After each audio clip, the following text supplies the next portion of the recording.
pleasant afternoon. Welcome to the presentation for the map work section, the map work question for the May-June 2024 Geography Paper 1.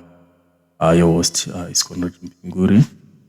We are going to look at the map work question, which is question number 3 on our June paper.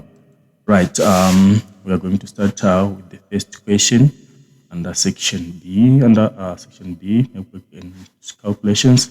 Right, it talks about the index contour line in block A1 on the orthophoto map is 12 meters. Right, when we're talking of an index contour line, we are looking at the bold contour line on the orthophoto map. Right, if you can check the contour lines that we have on the map, like in this instance here, our bold contour line, which is being referred to as the index contour line, is this one, which I am trying to point at. Right, we need to apply the concept of contour interval on the orthophoto map. Right, our contour interval for the orthophoto map is 5 meters, which means for every two contour lines which are next to each other, the difference in height there is 5 meters. If we're going up slope, it's additional 5. If we're going down slope, it's subtract 5 meters for every contour line. And we also know that our contour lines are in multiples of 5, which means every contour value is divisible by 5 without leaving a remainder. So the clue that we use here to find the value of this index contour line in this instance is we use the clue of this spot height, which is indicated in the very same block, which is spot height 1842. So for us to figure out the height of the contour line there, we need to study the pattern of the contour lines to figure out if we are going up slope or if we are going down slope. Right, in this instance, you can see that this spot height is the one which is having a higher height compared to the index contour line. Meaning to say, the contour line that comes after the spot height should be in a multiple of 5, but should be less than 1842. So the definite correct answer for that one is option number C, which is 1840 meters. That's the value of this index contour line, which is our response item C for that matter, which means for this response here is item C is our correct response. Right, we move on to the next question, which is number 3.1.2. The grid reference for spot height 1872 in block B1 on the topographical map. Right, we try to check the spot height in block B1. Right, if we go to our map on the topographic map, our block B1 is here, and our referral point is this trig station indicated, this spot height indicated here with 1872. Right, when we're indexing, when identifying the exact position of a feature on the map, remember we use our lines of latitude and our lines of longitude. And in that order, we start with our lines of latitude. So for this instance here, we find that our spot height is in that block there. Our referral lines of longitude and latitude degree values, they are given on the top left corner here. If you check, we have 28 degrees for our line of latitude, 28 degrees 32 minutes. And if you also check here, we have 28 degrees 17 minutes for the line of longitude for that particular top left block.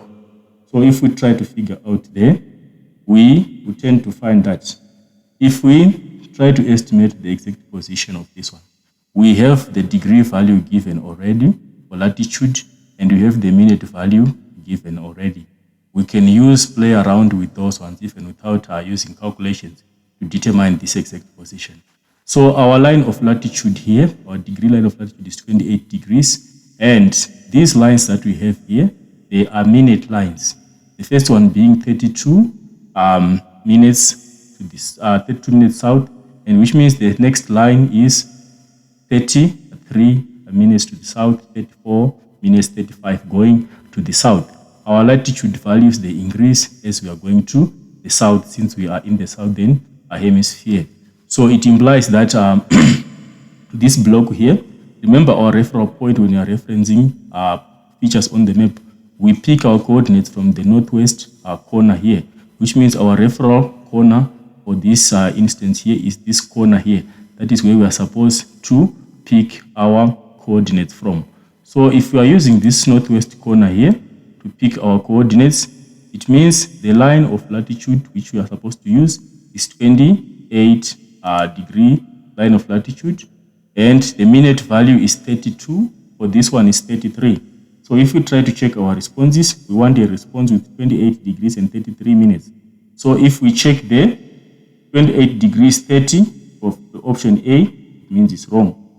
28 degrees 33 minutes, that qualifies to be a correct answer. 28:32 already is wrong. 28:34 already is wrong. So automatically B becomes the correct answer, but not before we justify it. We need to justify it by trying to estimate the position of latitude of this point here. If you are to check from this line of latitude to the next line of latitude, we are saying there are 60 minutes in between here, between this line of latitude, minute line of latitude, and this next minute line of latitude. There are 60 seconds in between these lines. So if you are to estimate, the midpoint is somewhere here, the midpoint of this block, which means this will be the 30th second value for that line. So immediately after that, we find that our spot height is just as close to that, which means 32 seconds to the south is a correct estimate if we were to estimate for that position. Then we go to our lines of longitude. Our longitude, we are picking them from here, 28 degrees that you have there, and our line of minute line is given as 17 minutes to the east, which means our northwest corner here for lines of longitude, we just pick this value here, 28 degrees and 17 minutes. Then we try to estimate the position of this spot height as we are going towards the east here. So if we were to estimate the midpoint, or midpoint for 30 seconds falls roughly around this area here. So this one is way below, before the midpoint of our block, which means 15 qualifies to be the correct second value for that spot height. So the correct response for that matter becomes option number B, which is 28 degrees 33 minutes 32 seconds to the south, and for longitude, and 28 degrees 17 minutes and 15 seconds to the east for longitude. Right, which is option number B for this question here. Right, we move on to the next question. The illustration below represents the average gradient between 6 in block D1 and 7 in block E2. Right, between 6 and 7 in D1, point number 6 and point number 7. Right, we are looking at this section of our spot height of our orthophoto map here. Right, that is where we are looking at, from point 6 to point 7.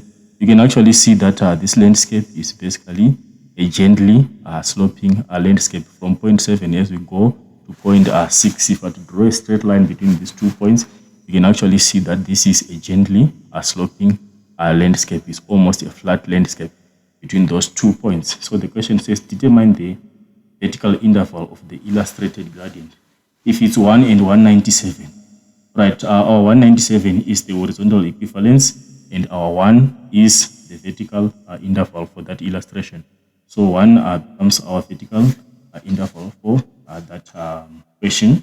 Then is the illustrated gradient between 6 and 7 on the orthophoto map is gentle or steep? Even if you are to figure it here, our denominator, you can see for that gradient is a very big number, which will mean that is a gentle gradient. It's a very gentle gradient.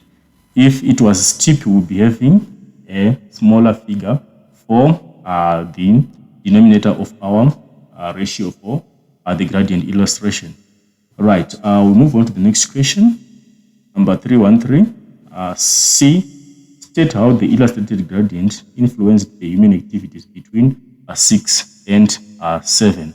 Right, if we try to figure out between 6 and 7, right, you can see, though our map is a little bit small scale, right, we can figure out that the human activities that are taking place between these points here, 6 and 7. Remember, this orthophoto map is an extract from this red marked demarcated area on the topographic map.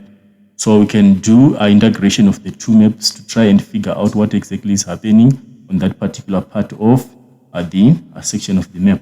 And if you can see, our 6 and 7, they basically qualify to come under along this area here, along this area illustrated here on the southwestern, close to the southwestern corner of our block. So what happens here, we can see that there is some form of cultivation that takes place in this area here. So how has the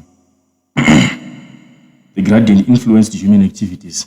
Right, it is allowed for cultivation to take place. Remember, it's easier to cultivate on a gentle slope.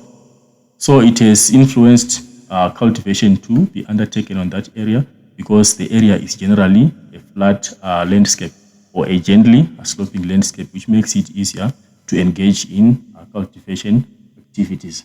Right, we can move on to the next question, which is number 314. Refer to spot height 1802 in block E4 and trigonometrical station 182 in block E5. On the topographical map, we are referring to these points here in block E4. Block E4 is this one here.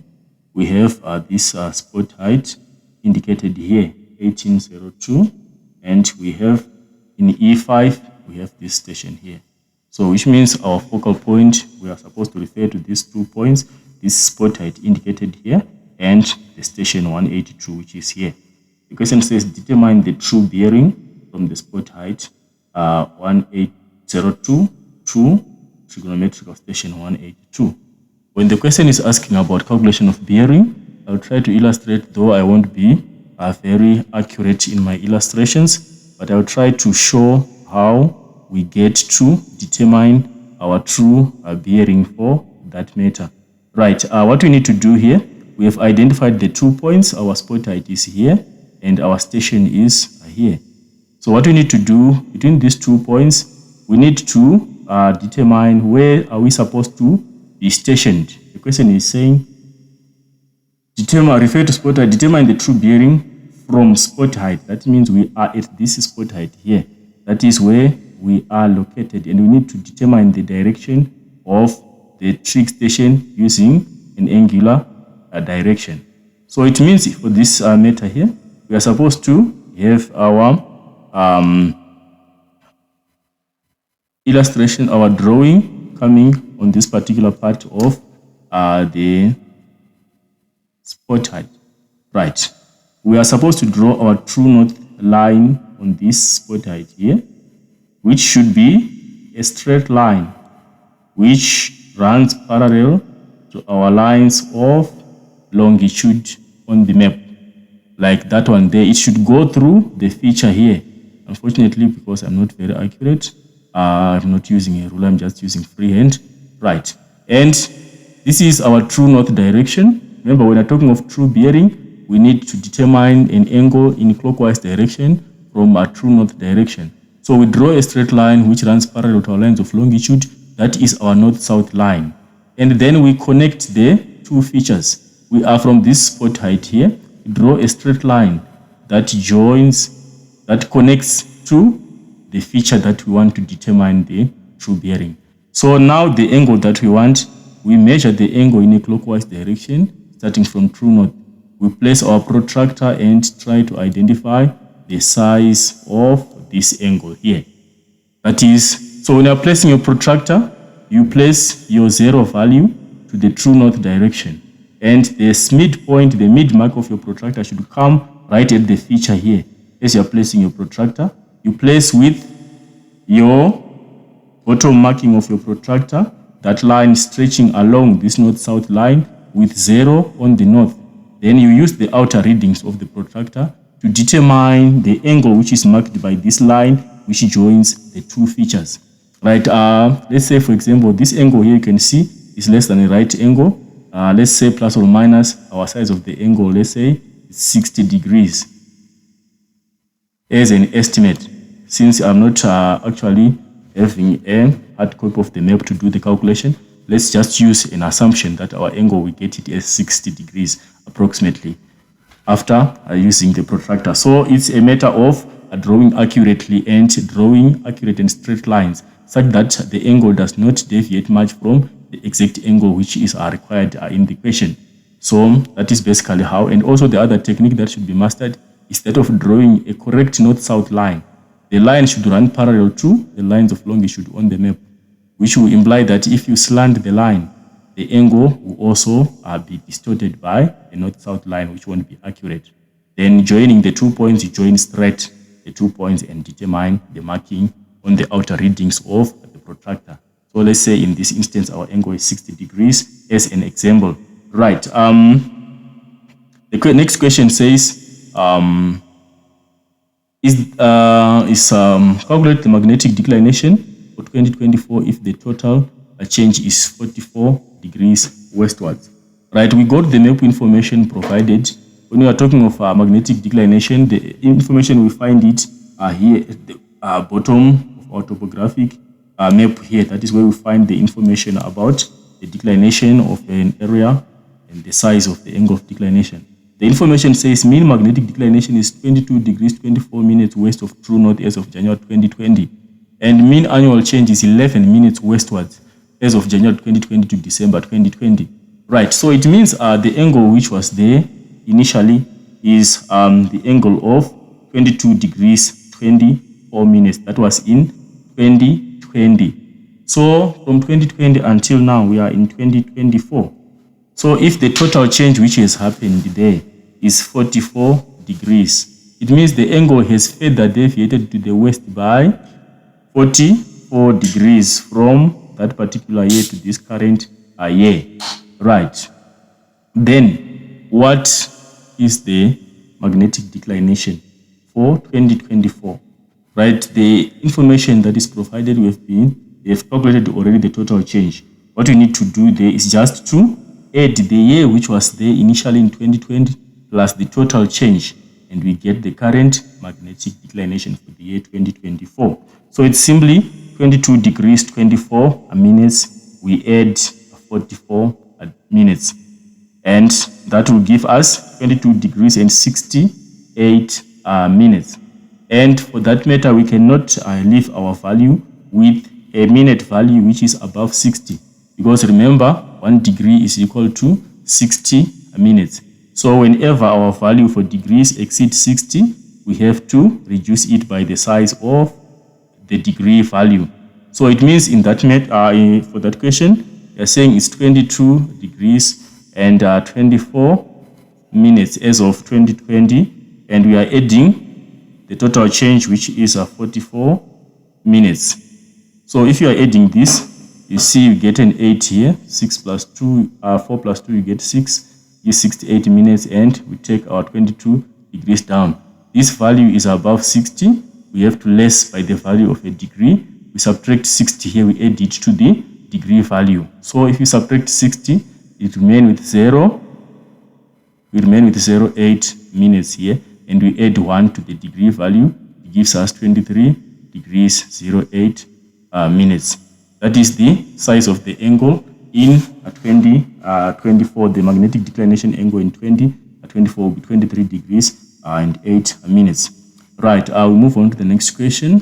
The next question is on spot height and trig station. We are trying to compare why those two places have got difference, that wide difference in temperatures. Right, if we try to locate those two places, there's a spot height and a trig station. Spot height in block A2 and station in E3. Let's check on our map. Block A2 on the topographic map. Block A2, the spot height is here, and in block, the other feature is in block E3. We go to block E3. Block E3 is here. We have a trig station here. The question is saying, why is there that wide differences in temperature between those two spots? We need to find a reasonable geographical reason. We are seeing that the spot height has got a very low average temperature of 6 degrees and the trig station has got a higher temperature of 14. What can be the geographical reason to that? Right, in this instance here, the reasons that can validate that difference in temperature is the reason for the slopes. If we try to check, this one is south facing. There is a hilly area here, which implies that we are getting down to a valley here. And there is another valley, and this spot height is located on the southern part of this valley here. It's facing to the south. And this one, if we try to check, is facing towards the north. So basically, it's the reason of slopes that gives that difference in temperature.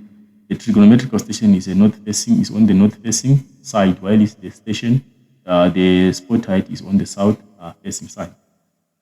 Right, we go on to the next question. Next question is on the rainfall in the mapped area is seasonal. Give evidence from block E5 on the topographical map. Right, if we go to block E5 on the topographical map, block E5 is this one here. We want evidence to substantiate that this area has got seasonal rainfall. What validates the fact that there is seasonal rainfall here? Right, if we check this feature here, and if we also check this feature here, we have two reservoirs in this particular block here that substantiate that the fact that that area has got a problem of limitation of rainfall. The reservoirs are there to store water and use when the resource is scarce. So this reservoir, they act as some evidence to substantiate that the area receives rainfall on a seasonal basis, for the fact that they are used to store water and use during times of need. So the reservoirs, they act as evidence. Right, we move on to the next question. This question number 3.2.5. State the purpose of the row of trees in block A5 and block B5. Right, A5 and B5 are looking at. A5 is here. We have this row of trees, and B5 we also have this row of trees here. What is the purpose of those ones? Right, if we see this area here, it's a cultivated area. And what's the reason for us having rows of trees around a farmland like this one? Right, these trees, they are acting as a wind break. They act as wind break, protecting the crops from the damage which might be caused by violent storms or violent winds around the area. So they are actually protecting this farmland here, or they protect the crops from damage which might come from the effect of strong winds. So they act as the wind shield or the wind break for this farm area here. Right, we move on to the next question. Landform 8 to 9 on block B4 on the orthophoto map. This area here on the orthophoto map. What is it like? What is the type of landform that we find there? And it is known as what in terms of features of the drainage basin. Right, basically this is a loop from this extension of the mountain. If you try to figure it out here, you can see that area 8 and 9 comes roughly somewhere here. That is where we find area 8 and 9. So that one, for the fact of where it stands, if you were to look at it from the topographical map here, we can say that is a spur. It's an extension. It's an extension of this geographical feature here, which is a high line, which you can see by these contour lines which are extending going towards the extreme east here. So this acts as a spur, and if we try to check on the drainage systems here, trying to figure out what is happening with the streams here, we can qualify that to become an interfluve. We said an interfluve is a high-lying area that splits rivers within the same drainage basin, while a watershed splits two distinct drainage basins. So for that instance, our response qualifies to be response number C, which matches item 1 with item number 4. Right, we move on to the next question, number 327. In which direction does stream F in block A2 flow? Right, in block A2, block A2 is here, our F is there. We're looking at this stream here. Where is it flowing? Right, our flow direction for that stream is to the south west. You can see this stream is going in this direction there. Is moving in that direction. That is the flow direction of the stream, is going to the south west. And give a reason for your answer. The reason that you can give here is for this. The reason for this angle here, where there is a confluence, right? The reason being that the tributaries here, they are joining at acute angle in that direction. The acute angle is here, which implies that this river is going in that direction. Right, we move on to the next question, number 329. How is the stream at G in block D1 made cultivation possible? Right, in block D1, we have this stream here. How is it made it possible that this area is a cultivated area around here? Right. Basically, we can argue that in this stream here is flowing over a gently sloping landscape. If we check this area here, is generally general, is an area which is relatively gentle. So this river being a river that flows over a gentle landscape, it is allowed for easy access to water here as a resource for farming around. So the river flows over a gentle landscape, and this has made it easy to access water. If it was in a deep valley, that was going to be difficult for the people who are doing cultivation here to access water. But because it's flowing over a gently sloping landscape, you can see the area is relatively flat. So also it implies that it's easier to access the water within the river channel, making it possible to do farming. Right, we move on to the next question, which is question number on geographical information systems and GIS, question 3.31. Right, question 3.31. The dam at H in block B3 in the topographical map is a dash feature and is considered to be dash water. Right, when I'm looking at a dam as a geographical feature, this dam that you are referring to is this one. When I'm referring to this feature here on the topographic map, remember how information is portrayed on the topographic map.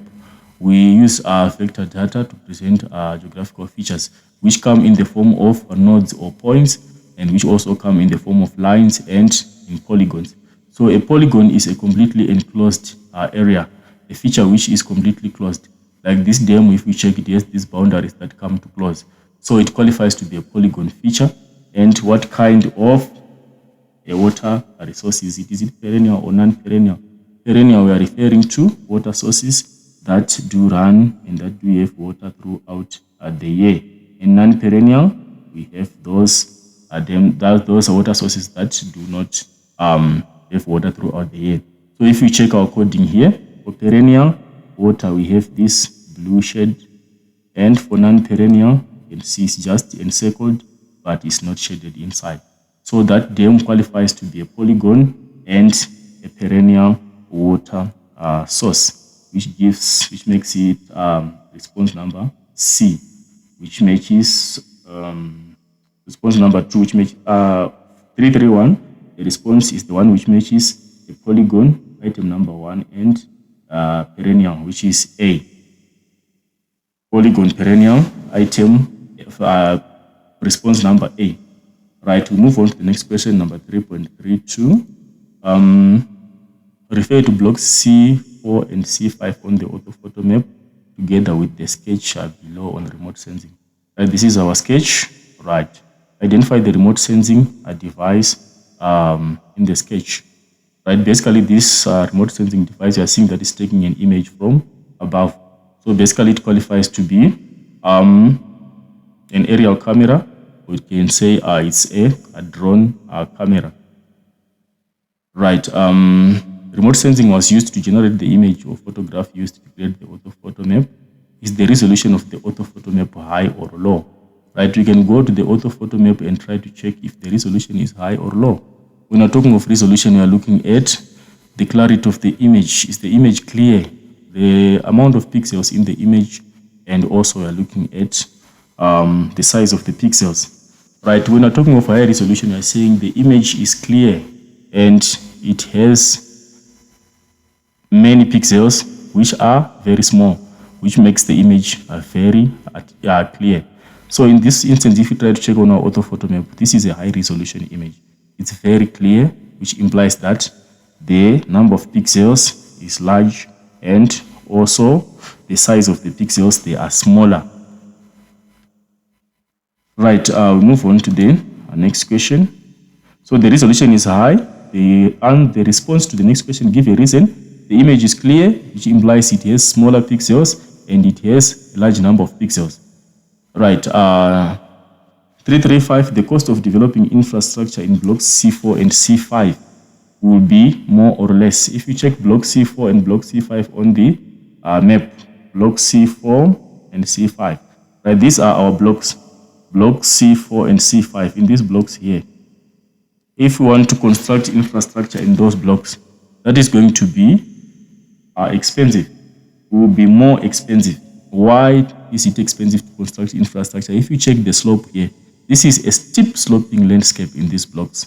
The area is basically steep sloping. So construction of infrastructure, if it's a road, it's very difficult to construct a road in this area. It's very expensive. Or even if they are buildings, constructing a building on a steep sloping landscape becomes very expensive.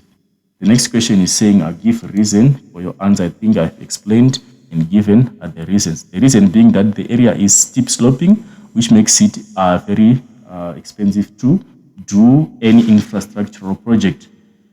That validates the reason as to why we say it's expensive to do infrastructure development in that particular area. Right, that takes us to the end of our discussion on map work and geographical and information skills of May-June paper for 2024.